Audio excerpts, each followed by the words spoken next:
So this is the nature of a human being. Whatever you're deprived of, you think that is the highest thing. Whatever you don't have, looks like at that moment, that is the highest. If you have not eaten for 2 days,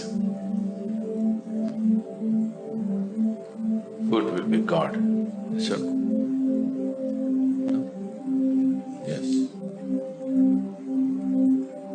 If you don't understand this, close your mouth, hold your nose like this for 2 minutes. Will you ask for air or God?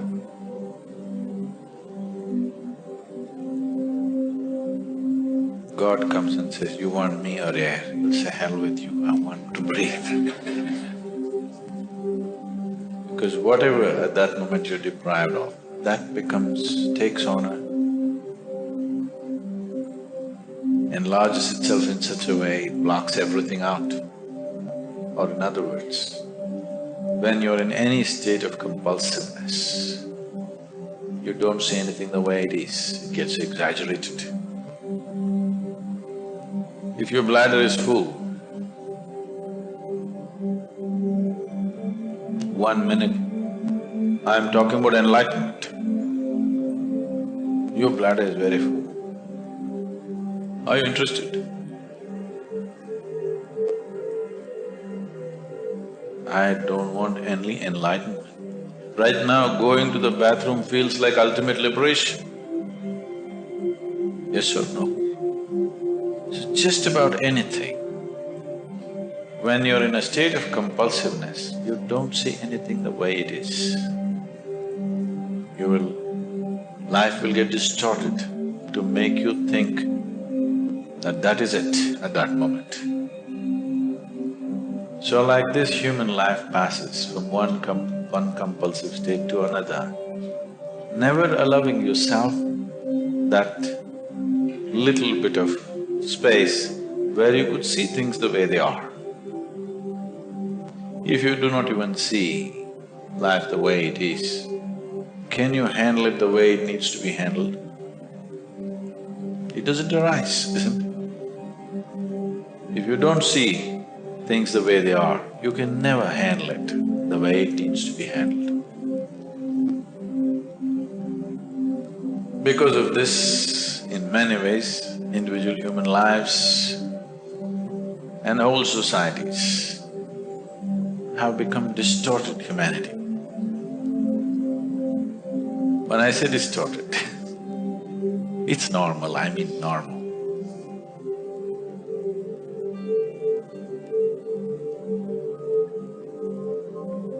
I was talking to a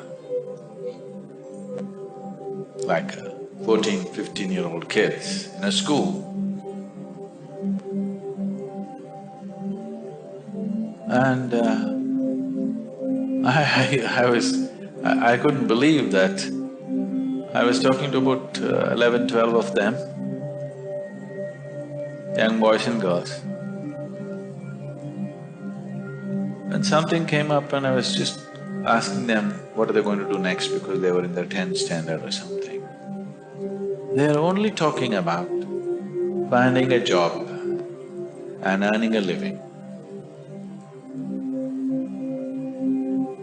I couldn't believe this because my whole life I never thought of earning a living. My dear father used to break his head. This boy has no fear in his heart, what will happen to him, what will happen to him? I said, not having fear is a problem. I thought fear is a problem. I never thought not having fear is a problem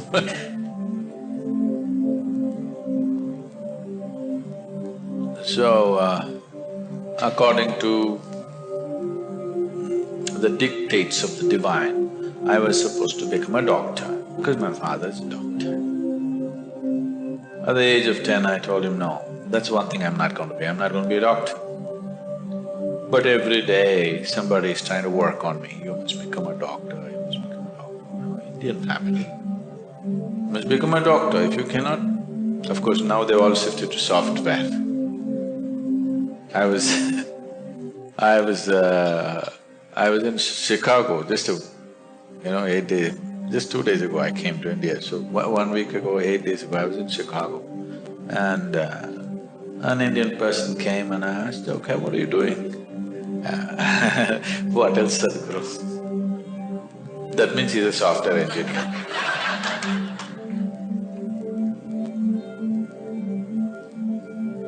There was a time if you said what else, you were a doctor. Now if you say what else, it means you're a software engineer. It is not because they're phenomenally interested in human physiology they became doctors, not because they have an electronic this thing they became a software engineer, just to earn a living. Is it not important? I'm not saying it's not important, all I'm saying is, even an ant, which is 1/1,000,000th of your brain, is capable of earning a living. What's your problem with such a big brain? Why I'm saying this is, this idea, this horribly limiting idea has been imposed into our youth that you must earn a living and that's the biggest thing.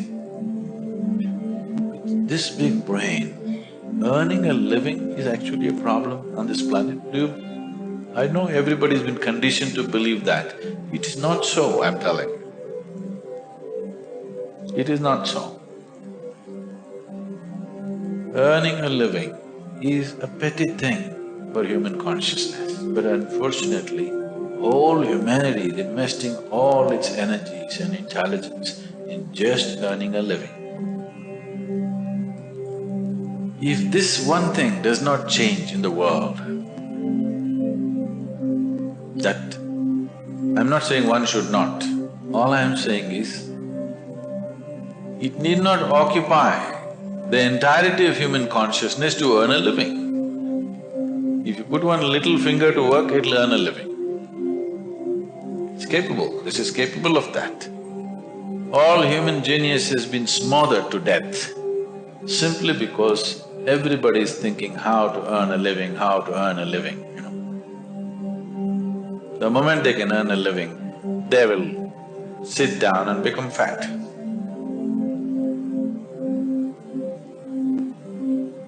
You must be saying, what can I do with this life, isn't it? Yes, you must be saying, what is the greatest thing I can do with this life?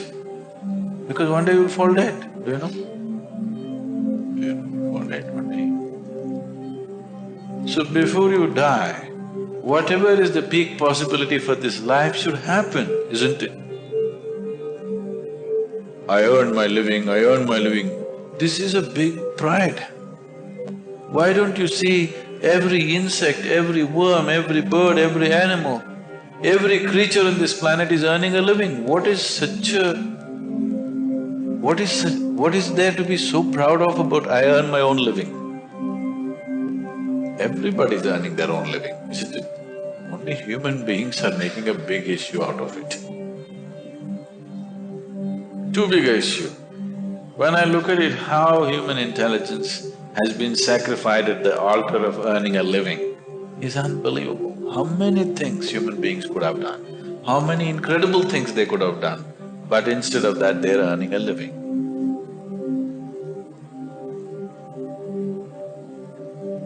So it's very, very important. I'm just thinking we should start a wave, particularly in schools and colleges, that earning a living is a damn little thing. It is not the prime of your life. With one little finger you can earn a living. With this big brain, when an ant can earn its living, this big brain, should it struggle to earn a living? That has become a problem because you want to be like somebody else, isn't it? You want to be like somebody else.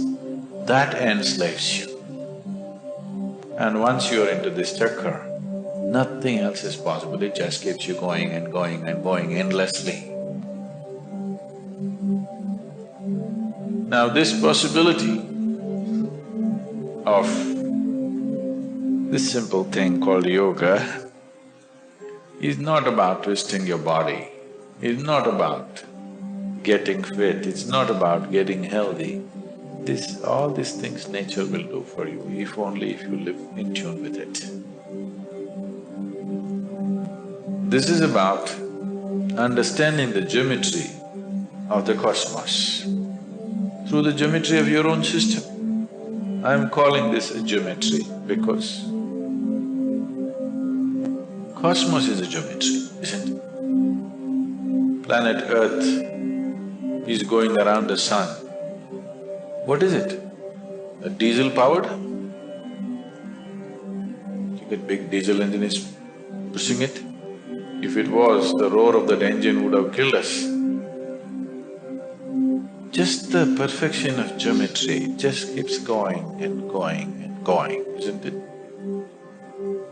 You've seen those perpetual machines? Have you seen those little ones? If you just do it like this, for years on end it's going. So this is just that, it's a perfection of geometry which keeps it going and going and going. The whole universe is geometrically perfect, that's why it stays there, otherwise it wouldn't. And if you learn to hold your body in a certain way, if the geometry of your body is in alignment with the geometry of the rest of the creation, suddenly you will find there is a rapport which will allow you can download the whole cosmos into this one. This is not a tiny little… If you simply like this, if you live, you're just a piece of flesh and bone. If you just get it right, suddenly this is something else. Probably these days, you don't have this experience anymore because you got all Tata Sky, dish net and all that stuff. But if suppose you had a television in your home in the 80s when first the Doordarshan came, you are watching your favorite cricket match, suddenly your television was boop, boop, boop. Then you climb up the terrace and there is one aluminum contraption. If you do like this, nothing will come. If you do like this, nothing will come. You just get it to the right place. The world pours into your sitting room. This is just like that. If you learn to just hold it right, the whole cosmos will pour into you. So, this is engineering yourself. Does not mean engineering yourself to breathe little better, to be little more healthy, no. This is about realizing the full potential of what it means to be human. Our senses are geared to see only what is required for our survival process. Anything more than that if you want to see, you need a certain enhancement of perception. So entire yogic system is enhancement of this perception. Yoga is not a philosophy, it is not an ideology, it's not something that you believe in or disbelieve in. It is something that you use to enhance your perception, to sharpen your perception in such a way you can see things that you're not seeing right now. You can hear things that you're not hearing right now. Is it a fact in the evolutionary process, as human beings, we have the most evolved neurological system? Yes? But they know and we do not know, simply because most human beings have burdened themselves with too much thought and too much emotion. They have not learned this fundamental, how to handle their thought and how to handle their emotion. So our own intelligence has become an impediment, that we don't even see things that an ant sees or an elephant sees or a tiger sees or even a dog sees. Because of that, we created instruments. Because we have an intelligence which is of a certain kind and which is still new to us, in evolutionary scale it's still new to us. Because of this, we came up with tools, mechanisms, instruments. So we can't see up there what is there, so we put a telescope. Now, meteorological department is not run by the ants, it is run by human beings. They themselves cannot see, but they made instruments which will see. Yes? The ants may be able to see by themselves for their survival. We are not able to see because there is too much thought and emotion going on. But now we came up with instruments which will see for us, which will hear for us, which will tell us things which we ourselves are not able to do. So in this entire process, what is visible, what is not visible, what has a physical structure and what does not have a physical structure, we started exploring all these things. But the fundamental of our science or the pursuit of our science is called as physics. Physics is the only real science, rest is all offshoots of that. So when you say physics, you have clearly stated you only want to study that which is physical. This is a folly. This is the biggest mistake we've made. Now we are saying, only if it's physical, it can be studied and it exists. Anything that is not physical does not exist. Is it a fact that your physical body is an accumulation? Over a period of time you accumulated. So, if only this is real, you as a person, you as a life is not real. This is what we're stating. I'm saying this is where the fundamental flaw is. So, Shiva means that which is not. So, we are talking about in some way accessing that which is not physical or which is not in the purview of so-called physics or the modern science as we're talking about it. Today, modern science knows that there seems to be something beyond, so now they're saying your logic won't get you there, so they're inventing something called as fuzzy logic, but still it's not enough because still you're trapped in your own setups, because it's physics. You are only willing to accept the physical as reality. That means your very life is not a reality. The life that you are is not a reality, only your body is reality. So we have developed an entire culture based on this. When you say Shiva, in a way you're transcending that limitation of cultural limitations, scientific limitations, the mindset limitations that people have. Then where did he come from? If you grasped certain things and you got a certificate, you have grasped certain aspects of human body, we will tell you, oh, she's doctor. So how did you become a doctor? Because you perceived something. So now, a yogi came, he never bothered to introduce himself. So we call him the first yogi. Adi yogi means the first yogi, because he never told us his name. Then somebody said, but he's Shiva, because he's grasped that which is not. Because he's grasped that which is not, we also call him Shiva. So, right now, in the popular culture, he is Shiva, but in the spiritual culture, he is Adi Yogi. Because for him, for us, he is a yogi, that's why we are interested in him. Because he experienced that which is not, we also call him Shiva. Now, if you look here, the male members of the people who are sitting here, more than 70% of them, their names are some expression of Shiva. Have they realized something? Have they seen that which is not? No. But they are capable. So we know they are potential Shiva. So we call them also Shiva. So as far as I am concerned, I can even call a grasshopper Shiva, and I do. If I see a tree, I say Shiva. If I see a rock, I say Shiva.